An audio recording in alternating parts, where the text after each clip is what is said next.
வரப்பே தலையாணி ஓ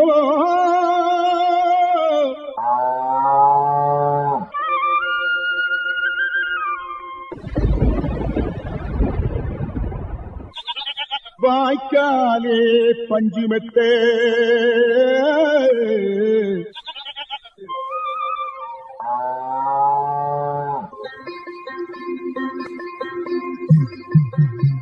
இருப்பது இந்திய அரசின் வேளாண்மை கூட்டுறவு மற்றும் உழவர் நலன் அமைச்சகம் வழங்கும் கிசான் பாணி.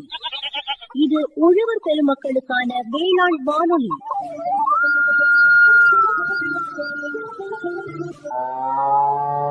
இந்நிகழ்ச்சியின் விளம்பரதாரர்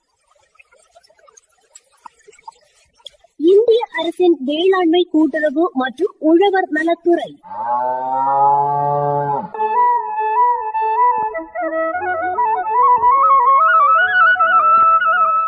ஏக்கா ஏக்கா கூப்பிட்ட சத்தமே காணல. ஏக்கா ஏ தம்பி, என்னப்பா தோல்ல சுமக்க முடியாம சுமந்து கொண்டு வந்திருக்க? என்ன வச்சிருக்க தோல்ல? ஏக்கா சாக்குக்குள்ள சக்க பழம் கொண்டு வந்திருக்காக்கா. பாத்தியா, அதுதான் நீ வெளியில வரும்போதே மனத்து. நீ கூப்பிட்டது கூட எனக்கு காது கேட்கல. அந்த சக்க மனத்துல தானே கதவை திறந்துட்டு வெளியே வந்து பாக்குறேன். யாருன்னு பார்த்தா தம்பி நிக்கிற. அக்காவுக்கு கொண்டு வரதுக்கு தான் அந்த சக்கையை வச்சிருந்தேன். ஆனா 2 நாள்ல அந்த சக்க பழம் பழுத்துட்டு, அதனாலதான் வெட்டி அப்படியே கொண்டு வந்துட்டேன்க்கா. சரி தம்பி, வா, வெளியில நின்று பேசிட்டு இருக்க. பக்கத்து வீட்டுக்காரங்கெல்லாம் வெளியில வந்து எட்டி நின்று பார்த்துட்டு நிக்கிறாங்க. உள்ளவா, நமக்கு தோப்புல சக்கப்பழம் ஒன்றும் இல்லப்பா. வெளியில இருந்து தான் வாங்கணும்னு நினைச்சிட்டு இருக்க நேரத்துல தம்பியே கொண்டு வந்துட்ட. உள்ளவா முதல்ல. அப்பா, இவ்வளோ நேரம் சமந்து கொண்டு வந்திருக்கேன், கீழே வைக்கிறேன்க்கா. எப்பா, சக்கை வச்ச பிறகுதான் எனக்கு கொஞ்சம் நிம்மதியாச்சு. சரி தம்பி, இந்த சக்கையை நீ தோல்ல சுமந்து கொண்டு வந்திருக்க. உன்னோட தோட்டத்துல சக்க மரம் நிக்குதா என்ன? என் தோட்டத்துல நட்டிருக்காக்கா. தென்னைக்கு இடையில ஊடு பயிர்ல வந்து பழமரங்கள் கூட வச்சிருக்காக்கா. சரி தம்பி, பழமரங்கள்லாம் வச்சிருக்கேன்னு சொன்ன, தென்னைக்கு ஊடு பயிரா? இந்த ஐடியாலாம் உனக்கு யாரு கொடுத்தா? ஒரு 4 வருஷத்துக்கு முன்னாடி பார்க்கும் போதெல்லாம் தென்னை மரம் மரமா தானே நின்றுச்சு. அங்கங்க களை பத்தி நின்று நான் தான் அந்த களையெல்லாம் எடுத்து விடு தம்பி, இதுல வேற ஏதாவது இந்த ஊடு பயிர்கள் ஏதாவது வைக்க முடியுமான்னு பாருன்னு சொன்னேன். அதுபடி தம்பி கரெக்டா செய்து வச்சுட்ட போல இருக்க.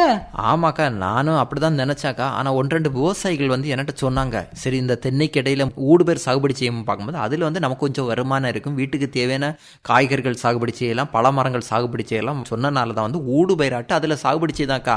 அந்த விஷயம் சாகுபடி செய்ததுனால பார்க்கும்போது இன்னைக்கு வந்து நான் சக்கையை வந்து வெளியிலேருந்து வாங்காம என் தோட்டத்திலிருந்தே விட்டுறேன். பரவாயில்ல தம்பிக்கு இந்த ஐடியாலாம் யாரு கொடுத்தான்னு தெரியல. யாருப்பா தந்தா இந்த ஐடியாலாம் உனக்கு?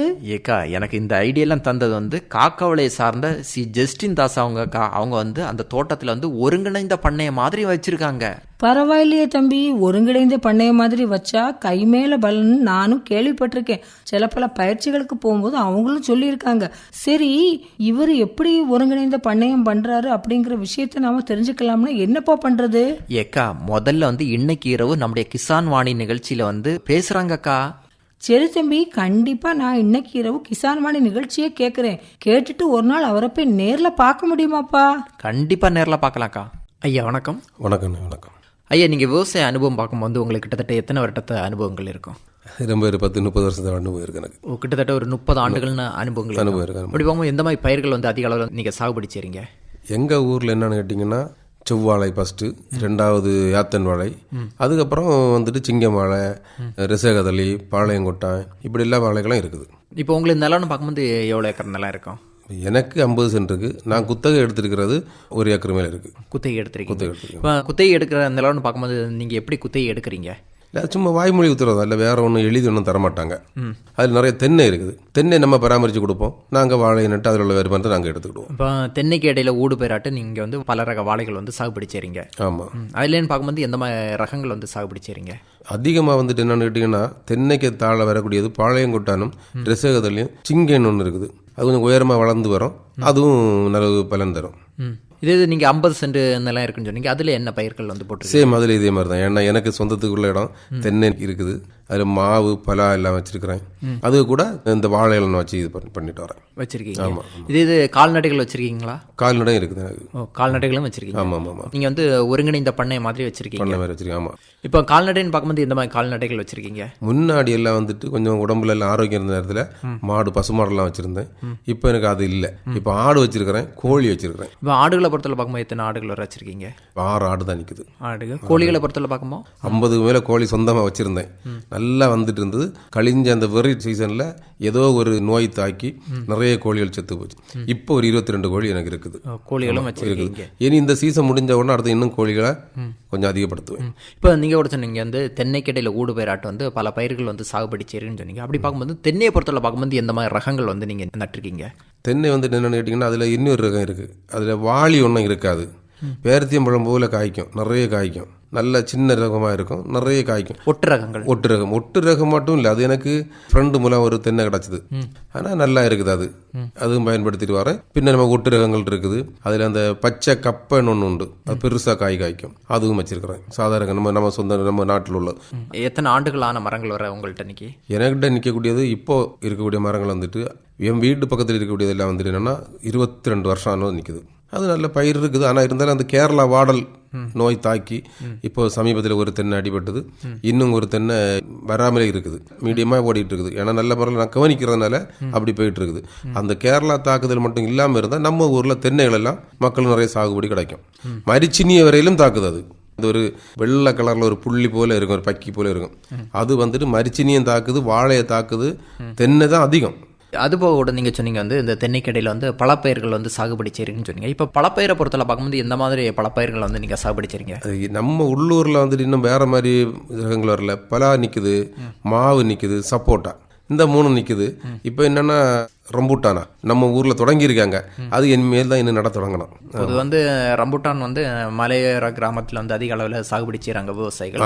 இப்போ வந்து தென்னைக்கடையில் வந்து ஊடு பயிராட்டு வந்து சாகுபடி செய்கிறதுக்கு வந்து ஆரம்பிச்சிட்டாங்க. எங்கள் ஊர்லேயும் 2 பேர் நட்டுருக்காங்க. அதில் ஒரு ஆளுக்கு வீட்டில் நான் பார்த்தேன். அதனால இனி எங்களுக்கும் தொடங்கணும். இப்போ அந்த தென்னைக்கடையில் நீங்கள் அந்த மா பலா சாகுபடி செய்யன்னு பார்க்கும்போது அந்த நிலத்தை வந்து நீங்கள் எப்படி பண்படுத்தி என்ன இடைவெளி கொடுத்து நீங்கள் நட்டுருக்கீங்க? சுமார் ஒரு பலாமரம் நடனம், ஒரு மாமரம் நடனம்னா குறையாத ஒரு 30 அடி ரவுண்டில் இடம் இருக்கணும். அப்படி இருந்தால் தான் இன்னும் அதிகமாக நமக்கு மகசூல் கிடைக்கும், வருமானம் கிடைக்கும். அதாவது ஒரு 50 சென்ட்லாம் நம்ம அந்த அளவுக்கு இடம் விட மாட்டோம். இருந்தாலும் ஒரு 20 அடி இடம், 25 அடி இடம் விட்டு நாங்கள் விவசாயம் பண்ணி வரோம். இப்போ ஒரு 4 தென்னை மரம் இருக்குன்னு பார்க்கும்போது அதனுடைய நடுப்பகுதியில் வந்து நீங்கள் தேர்ந்தெடுத்து குழிகள் எடுத்து நடுறீங்க. இப்போ என்ன அளவு நம்ம அந்த பல மரங்கள் சாகுபடி செய்யும்போது பார்க்கும்போது அந்த குழிகள் எடுக்க வேண்டியிருக்கும்? அது வந்துட்டு என்னென்னு கேட்டிங்கன்னா சுமார் 2 அடி வரையும் தாத்து நட்டுருவோம். அதுக்கு அடியில் கொஞ்சம் உரம் எல்லாம் போட்டு முதல்ல ஃபஸ்ட்லேயே போட்டு நடுவோம். அது வளர்ந்து வர சைடில் உரம் போட்டு விடுவோம். கொஞ்சம் சாதாரண உரம் தான், சாம்பல், சாணகம், ஆட்டுக்க அந்த உரம் அதெல்லாம் போட்டு விடுவோம். சாம்பல் உங்கள்கிட்ட ஏற்கனவே ஆடுகள் இருக்குது, அதுலேருந்து கிடைக்கிற தொழு உரத்தை வந்து பயன்படுத்துகிறோம். இது கோழி உரங்கள் வந்து நம்ம கொடுக்க வேண்டி இருக்குமா? கோழி உரம் வந்துட்டு என்னென்னா பெரிய பெரிய விவசாயிகள் சொல்கிறது என்னென்னா தென்னைகள்லாம் கொடுக்கக்கூடாதுன்னு சொல்கிறாங்க. நான் அதை எனக்கு தென்னைக்கே கொடுத்துட்றேன். அது நல்லா தான் இருக்குது. எனக்கு ஒன்றும் பயிர் மோசமான மாதிரி தெரியல. கோழி உரங்கள் கொடுத்தா கூட வந்து அதிக அளவில் வந்து நம்ம தண்ணி பாய்ச்சினால அதிக ஈல்டு கிடைக்க ஆரம்பிக்கும். நிறைய தண்ணி கொடுக்கணும், நல்ல ஈல்டும் கிடைக்கும். அதில் ஒன்றும் பிரச்சனையே கிடையாது. அந்த கோழி உரம் என்ன கொஞ்சம் ஹீட்டுன்னு சொல்கிறாங்க. அதுக்கு தவிர தண்ணி நிறைய பாய்ச்சி கொடுத்துட்டா போகிறோம், நல்ல முறையில் நமக்கு கிடைக்குது. இது வாழைக்கன்றுகளை பொறுத்தவரை பார்க்கும்போது நீங்கள் எப்படி எங்கேருந்து தேர்வு செய்து எடுக்கிறீங்க? அது என்னன்னா வாழைக்கன்று வந்துட்டு ஏத்த வாழையாக இருந்தாலோ சோப்பு வாழையாக இருந்தாலோ வெளியில் எடுப்போம். இதெல்லாம் என்னென்னா ஒரு வருஷம் 2 வருஷம் விட்டு வச்சு தோட்டம் மாறி நாங்கள் நட்டுக்கிடுவோம். இந்த தோட்டத்தில் ஒன்று எடுத்து வேறு தோட்டத்தில் எடுத்து இங்கே எடுத்து நட்டுக்கிடுவோம். அந்த மாதிரி போகிறது. அதனால் அதுக்கு பெருசாட்டு நம்ம காசு கொடுக்குறது நம்ம சொந்த வாழையில் எடுத்து போடுறோம். அதெல்லாம் வெளியிருந்து வாங்க போனால் அதிகம் ரூபாய் ஆகும், அதெல்லாம் பெரிய செலவு. ஏற்கனவே வந்து ஒரு தோட்டத்தில் வந்து கன்று தேர்வு செய்து இன்னொரு தோட்டத்தில் நடுறது, இந்த தோட்டத்தில் மாறி நடுறது. ஆமாம், அதிக அளவில் வந்து பாதிப்பு வந்து ஏற்படுத்த வாய்ப்பு இல்லாமல் இருக்காங்க. அது வந்து எல்லாமே கலப்பா நட்டுருக்கீங்களா இல்லை தனித்தனியாக நட்டுருக்கீங்களா? கலப்பாடு நட்டுறோம். அந்த இடத்துக்கு தகுந்தாரு, சூரிய ஒளி எப்படி எல்லாம் கிடைக்குதோ அதுக்கு தகுந்தாரு நட்டுருவோம். கலப்பு போல அப்படி நட்டுருவோம். இப்போ நீங்கள் கூட சொன்னீங்க ஆண்டுக்கு ஒரு தடவை நீங்கள் வந்து கிளைக்கிறதா, அப்படி பார்க்கும்போது நீங்கள் உழவு செய்கிறதா இல்லை வந்து ஆள் வச்சு கிளைக்கிறதா? ஆள் வச்சு கிளக்கிறது. எல்லாமே ஆள் வச்சு தான். அதெல்லாம் பயங்கர பைசாயிப்போம். அவங்களுக்கு கிட்டத்தட்ட 1000 ரூபா சம்பளம், கூலி தொழிலாளிகள் வருவாங்க, பண்ணி தந்துட்டு போவாங்க. அது வந்து கிளைக்கிறேன்னு பார்க்கும்போது எந்த மாதிரி காலகட்டத்தில் வந்து நீங்கள் கிளைக்கிறீங்க? நான் கிளைக்கிறது இந்த மழை டைமில். மழை வருதுன்னு சொன்னால் அதுக்கு ஒரு 10 நாளுக்கு முன்னால் கிளைக்க தொடங்கிடுவேன். கிளச்சி உரத்தை போட்டு வச்சிருவேன். அப்போ அந்த மழையில் உள்ள தண்ணி வரும்போது அதுக்கு ஒரு பலன் கிடைக்கும். இப்போ வந்து நமக்கு தென்மேற்கு பருவமழை இப்போ பெஞ்சிட்டு இருக்கு. இது பெய்ய முன்னாடி பார்க்கும்போது நீங்கள் அதுக்கு முன்னாடி வந்து அந்த நிலத்தை வந்து உழுது போட்டுருவேன் நீட்டாக்கி கிளச்சி. இப்போ உரங்களை பொறுத்தவரை பார்க்கும்போது எந்த மாதிரி உரங்கள் வந்து அதிக அளவு நீங்கள் கொடுக்குறீங்க? நான் வந்துட்டு என்னென்னா மேக்சிமம் என்னுடைய சொந்த உரங்களை போடுறதேன். அதை விட்டால் தென்னைக்கு மட்டும் வருஷத்துக்கு ஒருக்கா 1 கிலோ பாக்டம்பாசு, பின்ன 1 கிலோ வேப்பம் புண்ணாக்கு அப்படி போடுறது தான். இப்போ கூட வந்து நீங்கள் வந்து தென்னைக்கு இடையில ஊடு பயிராட்டம் பல ரக வாழைகள் சாகுபடி செய்கிறீங்க. அப்படி பார்க்கும்போது ஒவ்வொரு ரகங்கள்னு பார்க்கும்போது எத்தனை மாதத்தை பயிர்? அது வந்துட்டு என்னென்னா 8 மாதம் 10 மாதம். 8 மாதத்தில் புதி தள்ளிடும் சில வாழைகள். அது வந்துட்டு ஒரு 10 மாதம் 11 மாதத்துல நமக்கு அறுவடை பண்ணிடலாம். சிலது அது 10 மாதத்துல தான் புதி தள்ளும். அது அந்த இடத்த பொறுத்து கிடைக்கும். இப்போ வந்து செவ்வாழைன்னு பார்க்கும்போது அதிக நாட்கள் வர வாய்ப்பு இருக்கு. இது ரசகதளி, சிங்கன். ரசகதளியும் கொஞ்சம் லேட் ஆகும், சிங்கனும் கொஞ்சம் லேட் ஆகும். ஆனால் நல்லா இருக்கும், நல்ல ரகமாக இருக்கும். அந்த இடத்துக்குள்ள தென்னைக்கு உள்ளால இருந்து நல்லா இருக்கும் சிங்கன். ஆனால் கொஞ்சம் அதிகமாக வளரும், நல்ல உயரமாட்டு வளரும். இப்போ அந்த கன்றுகளை பொறுத்தவரை பார்க்கும்போது நீங்கள் எங்கேருந்து தேர்வு செய்து எடுக்கிறீங்க? இதுதான் நம்ம மரத்தோட்டத்தில் எனக்கு இருக்குது. அந்த தோட்டத்தில் எடுத்து நல்லதாக பார்த்து கிளியர் பண்ணி தேர்வு பண்ணி இங்கே கொண்டு வந்துடுவோம். அதை வந்து ஆரம்பத்துலேருந்து அந்த பராமரிப்பு முக்கியத்துவம் சொல்லுங்கள், எப்படி பராமரிக்கிறீங்க? அது என்னன்னு கேட்டிங்கன்னா, ஃபஸ்ட்டில் வாழைக்கன்று நடும்போதே நாங்கள் வந்துட்டு என்னென்னு கேட்டிங்கன்னா கொஞ்சம் ரசாயன உரத்தை கொஞ்சம் கலந்து அது பண்ணிடுறது.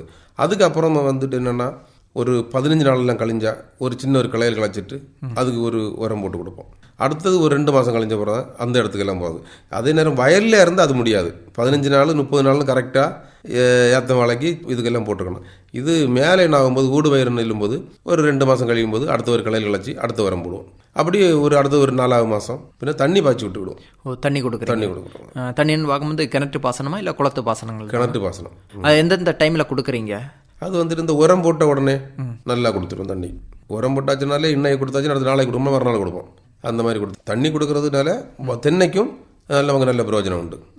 ஏன்னா இந்த உரமும் அந்த தென்னையும் கொஞ்சம் எடுத்துக்கிடும், இந்த தண்ணியும் கூட எடுத்துக்கிடும். அதனால தென்னையும் நல்ல சாகுபடி அதிக பலன் கிடைக்க வாய்ப்பு இருக்கு. இது நீங்கள் வந்து கம்புகளோ கயர்களோ அந்த மாதிரி கட்டுறாங்க. ஊடு பயிருக்கு அது தேவையில்லை, அதுக்கு அவசியம் இல்லை. இப்போ இந்த மாதிரி பெரிய காற்றடிச்சா 1-2 போயிடும், எல்லாம் போகாது, 1-2 போயிடும்.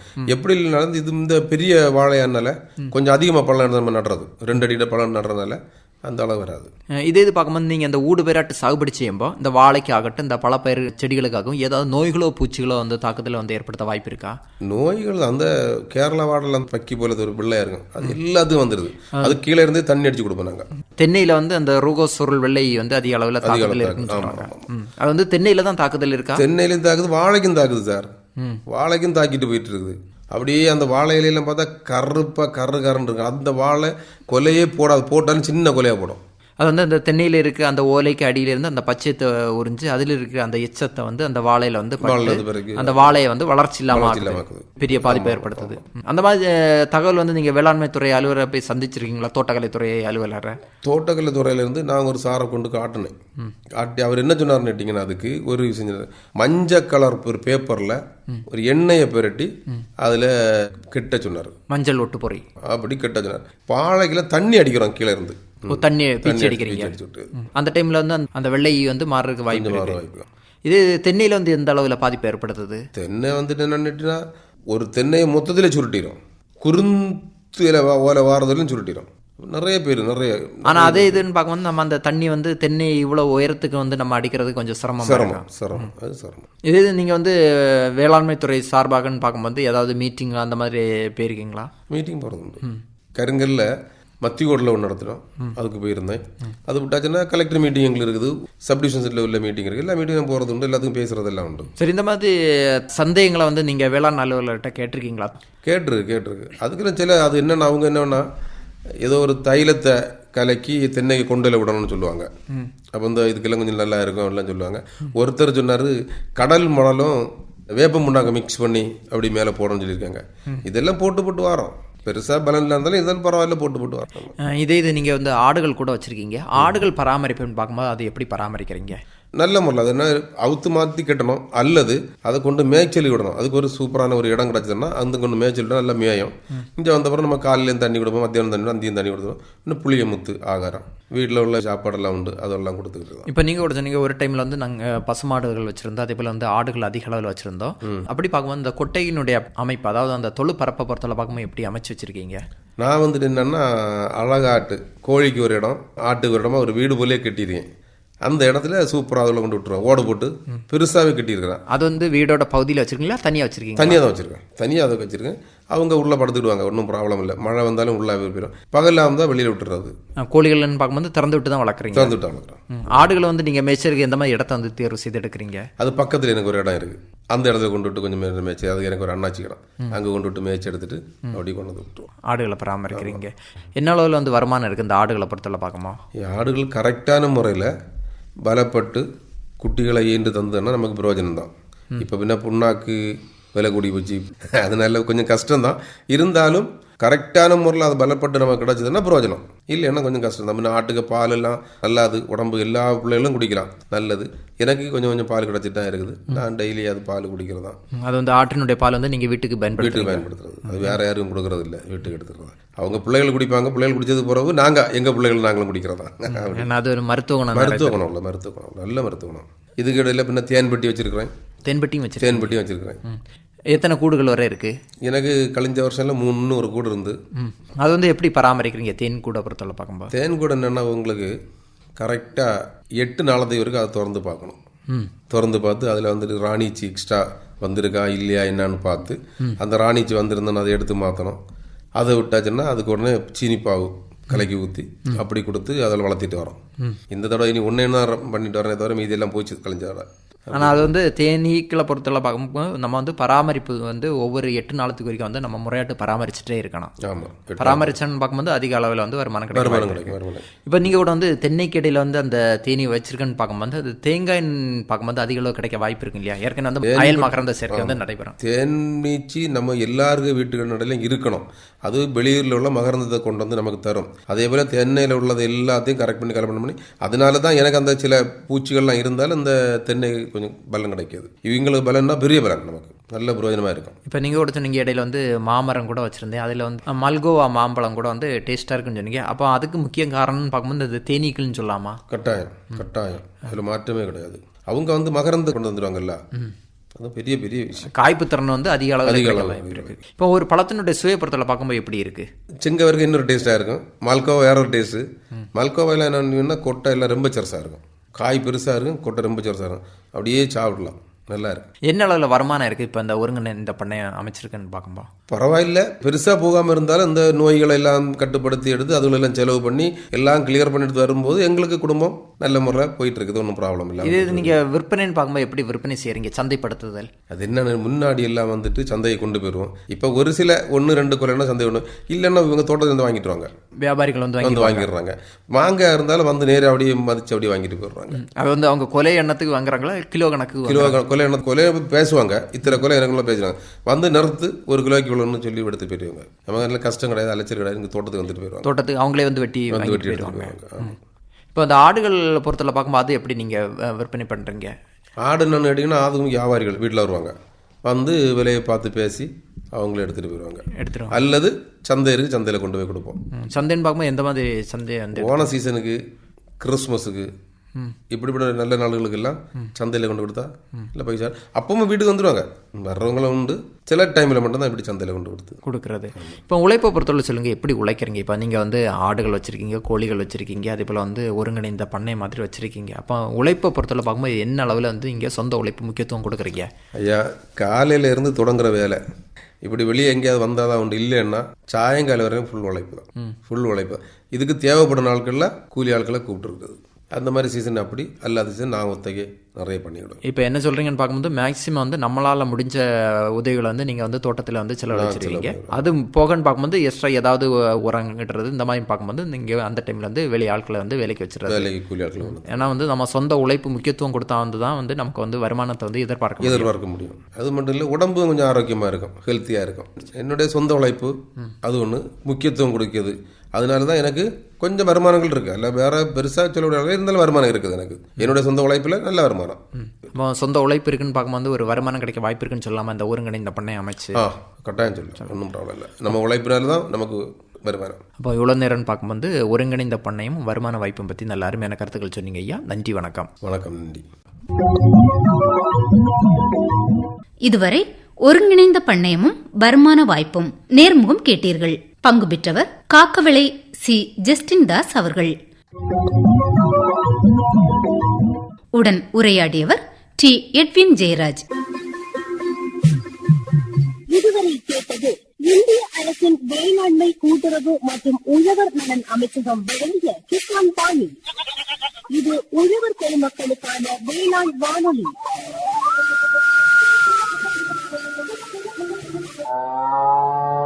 இந்நிகழ்ச்சியின் விளம்பரதாரர் இந்திய அரசின் வேளாண்மை கூட்டுறவு மற்றும் உழவர் நலத்துறை.